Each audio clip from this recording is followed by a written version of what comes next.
Why are you shooting at each other? You're not the enemy. I know exactly what happened here. Let's go back 8 hours so I can tell you. It was 1788. The Austrian army under Emperor Joseph II had set out to defend its borders near the small town of Karansebes, now in modern-day Romania, to stop the advance of the Ottoman Empire. The commander split the army into 2 groups. The scouts went ahead to check the area. When are the Ottomans showing up? I'm dying of thirst. Look, some Romanian people over there. Maybe they have some water. Water? No, but I've got something way better. Better than water? Party time, boys! An hour later, it was getting darker. The soldiers were tipsy, singing and having a blast when the second group of troops arrived. What the? Why are you drinking? Where's our share? Sorry, bro. We earned this. You're late to the party. And that was enough to spark a brawl. One soldier fired a shot into the air to scare the others, but that shot changed everything. In the confusion of the night, troops in the near thought the Ottomans were attacking the scouts. The commander panicked. We're under attack! Fire at anything that moves! And then, total madness. Everyone started shooting at each other. Cavalry tried to flee and crashed into their own infantry. Even the artillery began firing randomly. And that, my friends, is how we shot ourselves. When daylight came, not a single Ottoman was even nearby. Nearly 1,000 Austrian soldiers were either dead or wounded, all by their own army.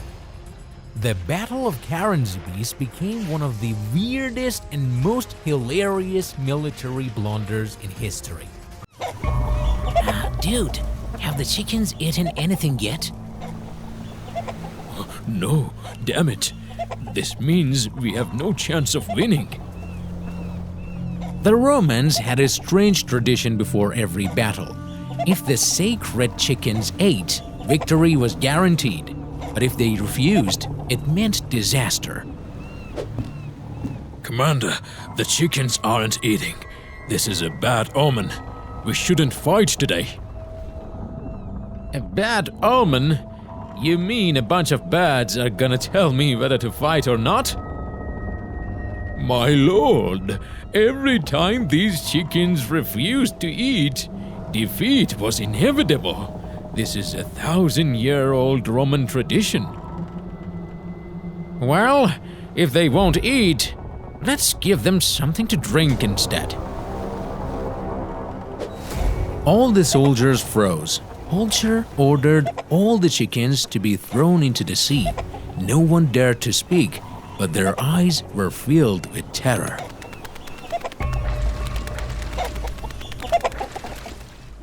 Commander, the Carthaginians have flanked us from the left. We're trapped. Don't talk nonsense! We have more ships than they do. There's no way we'll lose. That was the real problem. Numbers never guarantee victory. The Carthaginians were skilled, experienced, and full of morale, but the Roman soldiers, they had already lost their spirit. In less than an hour, the Roman fleet was set on fire. We're losing! Ah! I told him to listen! I told him! The result of this foolishness? Rome's fleet was destroyed, thousands of soldiers drowned, and a humiliating defeat that no one expected. Go apologize to the chickens, Commander.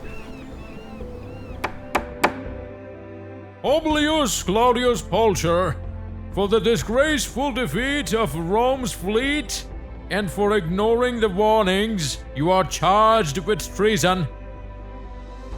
Damn those chickens! Yeah. A short while later, Pulcher was tried and executed, not just for losing the battle, but for the arrogance and stubbornness that led to the destruction of the Roman army. When you strip hope and belief from your soldiers, defeat begins in that very moment, and that's exactly what Pulcher did to his army. Year 1932. Country, Australia. They went to war with emus. Now, what was the story? Here's the thing, about 20,000 wild emus mysteriously decided to migrate toward Western Australia on a dangerous mission to destroy people's farmlands. Man, whatever we plant, they come and eat it. Wheat, barley, everything, completely swept clean. We need the army. We need help. Sir, these emus are destroying our entire farm. Just last night, they ate 40 hectares of wheat. We can't take it anymore. Soldiers, prepare for the operation.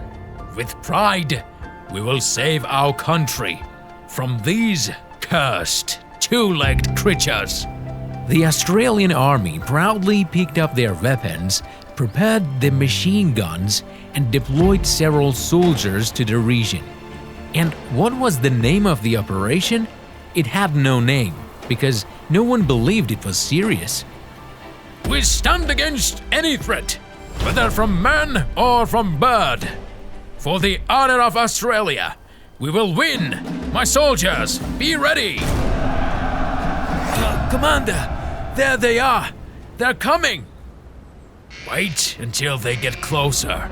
Now what's the time? Fire! Fire!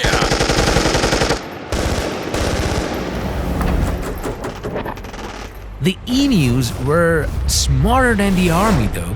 The bullets hit everything except the emus. The emus, they ran off with a speed physics formula couldn't describe. They didn't get hit by a single bullet, and even warned the rest of the flock, "Run, guys! They're shooting again!" After a few days, the second battle began. The army decided to act more tactically. They tried to surround the emus, placed machine guns on 3 sides, but still they lost. Why? Because emus knew how to run in zigzags. They kept changing their path, and the bullets only dug holes in the ground. Sir, they're too fast. It's like they are mocking us.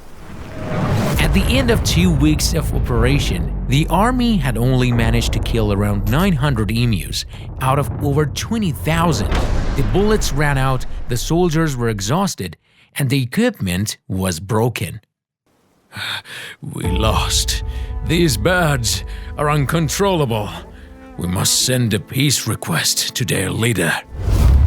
And just like that, the Great Emu War ended with a clear victory for the birds. Australia, one of the most equipped armies of the time, was defeated, not by a superpower, by a bunch of tall birds with funny faces and terrifying legs. Well guys, that was our story for today. Click like boom, see you soon! In the late 19th century, Zanzibar was a British-controlled protectorate, but it still had a semi-independent monarchy that needed British approval to rule. Sultan Hamid bin Thuwaini, who was allied with the British, took the throne on March 5, 1893 and ruled for 4 years. But on the morning of August 25, 1896, he suddenly and mysteriously passed away. The Sultan has passed away! This is impossible! He was completely fine last night. How could this happen? He had no signs of illness. What if this wasn't a natural death? The sudden death of the Sultan shocked everyone, but there was one man who had been preparing for this moment for a long time, Khalid bin Bargash. Khalid bin Bargash, the ambitious cousin of the Sultan, didn't wait for any British approval. He immediately declared himself Sultan that very morning. The new Sultan, Khalid bin Bargash. Everyone, bow! What? But the British haven't approved this. I don't need British approval. This land belongs to my ancestors, and now it belongs to me. When the British saw that the new Sultan had taken power without their permission, they gave him just one ultimatum: step down or we go to war. Your Majesty, the British have given their final warning. They are demanding you surrender. Never! And with that one word, Zanzibar was thrown into the shortest war in history. I'll continue with the next part in the following message to ensure nothing is lost or altered. On August 27, 1896, British warships lined up along the coast of Zanzibar. 9 a.m., Britain officially declared war. 9:02 a.m., the warships opened fire and the palace shook with explosions. 9:15 a.m., half the palace was destroyed and the soldiers of Zanzibar scattered in panic. 9:30 a.m., Sultan Khalid, who had been proudly sitting on his throne just moments ago, fled through the back door of the palace. 9:45 a.m., British forces entered the palace, and just like that, the war was over. So, what was the outcome of this ridiculous war? 570 soldiers of Zanzibar were either killed or wounded, while only one British sailor was injured. And Sultan Khalid, the man who made all those bold claims, the moment things got rough, he ran straight to the German embassy to hide. But a few years later, he was forced to flee in fear of the British. As for Zanzibar, it was once again under British control. And the British? They simply placed a new sultan on the throne, one who would say yes to whatever they wanted. Hey guys, that's a wrap. Click, like, boom! See you soon. See ya, chill.